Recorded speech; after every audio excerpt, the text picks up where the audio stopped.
My name is Ayotunde, and I come from the village of Ikerin, not far from the big river that splits the forest in two.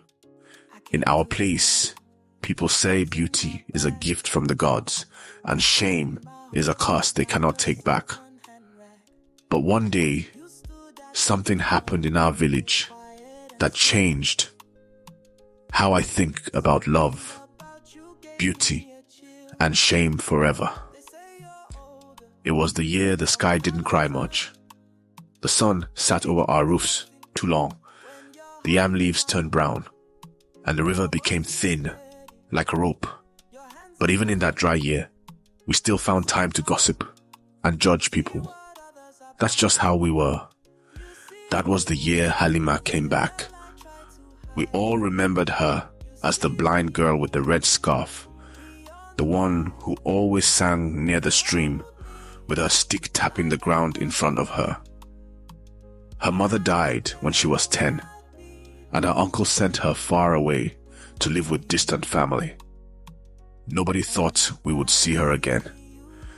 But one morning, there she was, standing at the edge of the market square, her scarf tied around her hair, her long cane brushing the dusty ground. She has returned, Mama Ganiat said, holding her basket tight, and she's still blind. But even finer than before, someone added, look at her skin, like she was carved from shea butter. Too bad it's wasted beauty. Who will marry a blind girl?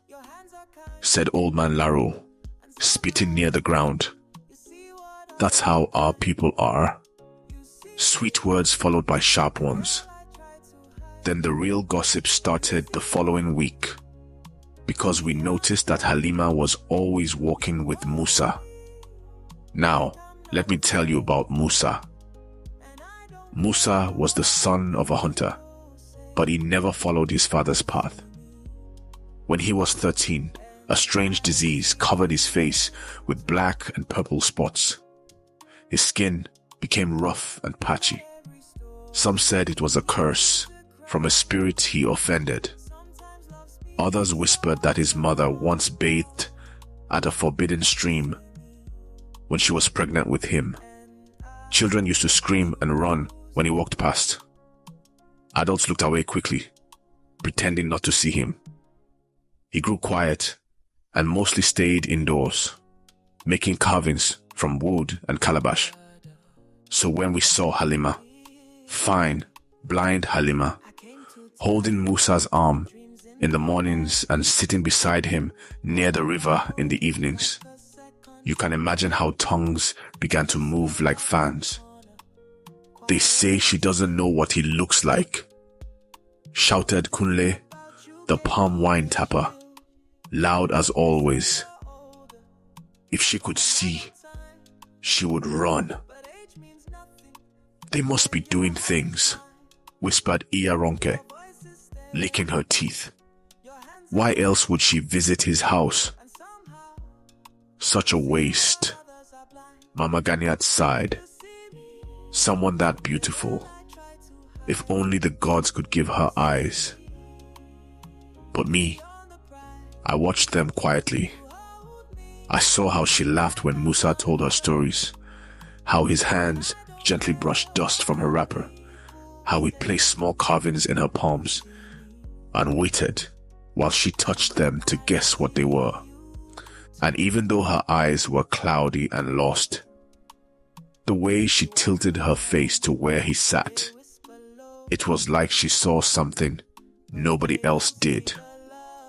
One day, I was sitting under the mango tree near the square when I saw trouble coming. Halima's uncle, Baba Usman, had returned from the city. A big man with a deep voice and chest like a drum. He did not like what he heard. She is not marrying that thing, he boomed during the village council meeting. A blind niece is already shame enough. Now you want to add a demon-faced boy to the story? He's not a demon, Halima said, standing in front of everyone with her voice shaking. He's kind. He listens. He makes me feel seen. You can't even see, her uncle snapped. But I can feel, she replied, and I feel his goodness every day. Some of the elders nodded. Others looked away. Then Musa entered the square. He stood there, his shoulders bent, but his voice clear. I know I am not handsome. I know I frighten children, but I love her, and I will treat her with care, the way I treat my carvings.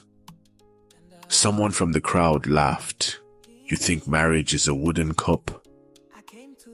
I think it's a thing you make with your hands, and your patience, and your soul, Musa said, and I am ready.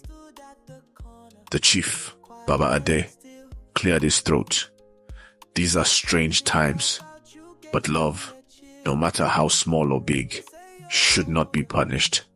Let them prove themselves. That's how the trials began. 3 tasks were set. The first, to test Musa's strength and worth. The second, to test Halima's patience. The third, to test their unity.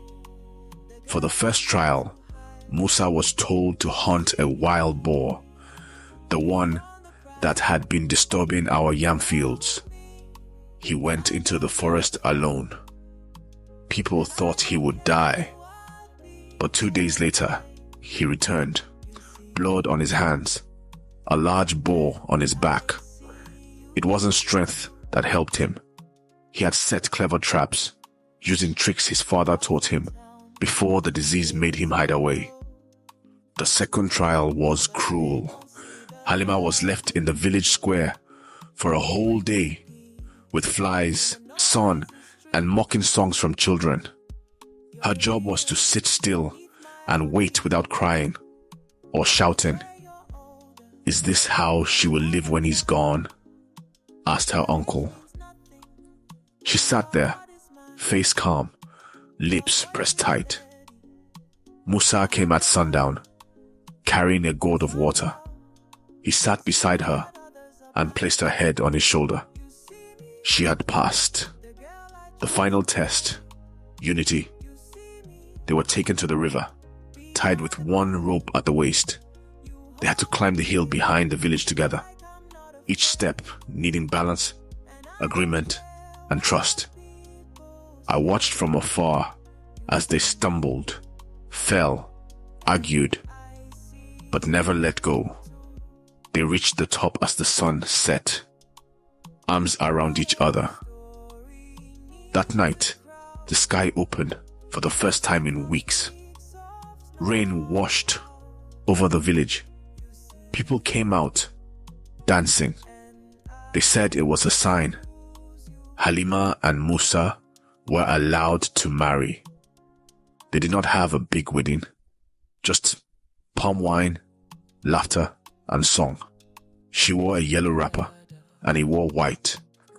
When he placed a ring on her finger, she smiled like the sun had entered her chest. Years passed. They built a small hut near the river. Musa made beautiful carvings, which people now bought and praised. Halima taught children to sing, using only sound and touch. One day, I saw her sitting alone by the water. I walked up to her. Do you ever wish you could see? I asked. She smiled. Why? I already see what matters. And she touched her chest. That's how I know real love isn't about seeing faces or having smooth skin. It's about what you feel when someone enters your silence and doesn't leave.